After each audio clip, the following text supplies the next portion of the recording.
Ever listen to those legendary tracks that just ooze that vintage vibe? That echoey goodness that just makes the song pop? Well, today we're diving deep into an effect that's been a hero behind some of the greatest songs in history. An effect that's as old as rock and roll, yet is still rocking today.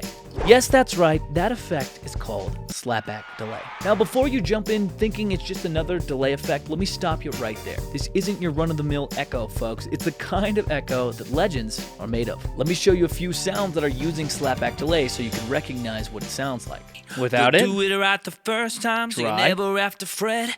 They'll give you peace of mind with the world's friendliest text.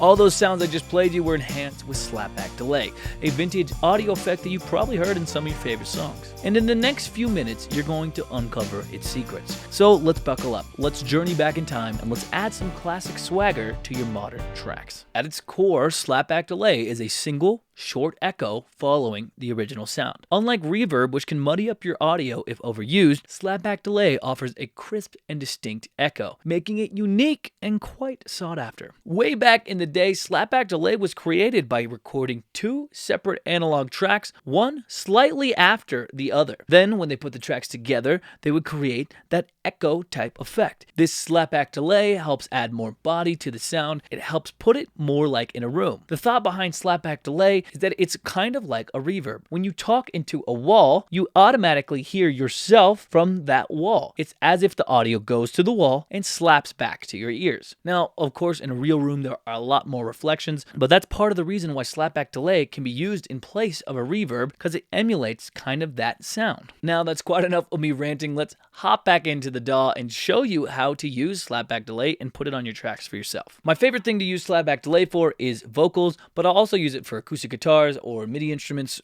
just depending. Slapback delay is characterized by its quick echo. And generally, most of the time, you're looking to put on 50 to 200 milliseconds of a delay time for that echo. This is the sweet spot. Let's hop into our vocal and let's add a tape delay. We'll add a new tape delay. Mono. The first thing we want to do is turn off tempo sync. A slapback delay, like I said, is between 50 and 200 milliseconds, so I'll just choose a time in between there. I'll change my feedback to 0%. A slapback delay is just playing the sound one time, which means 0% feedback is going to do that same thing. We'll take our dry up to 100%. We'll take our wet all the way down to 0, and we're going to mix this in to taste. We'll make sure our modulation is off, and we'll take our filter here. We'll drag it over a bit here, and we'll just focus on the mid-range, something from 140 to maybe 44.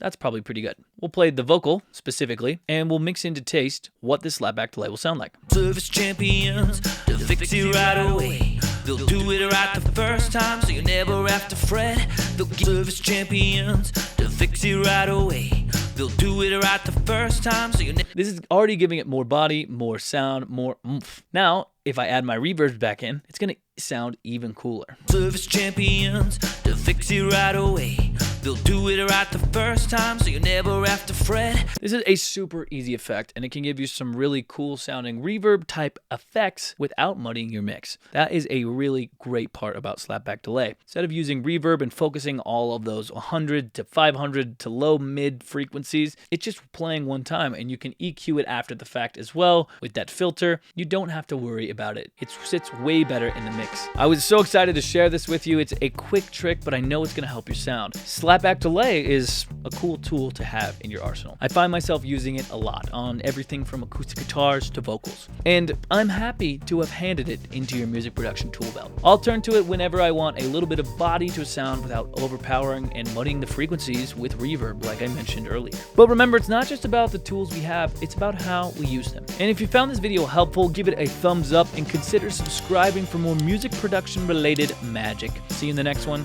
Peace.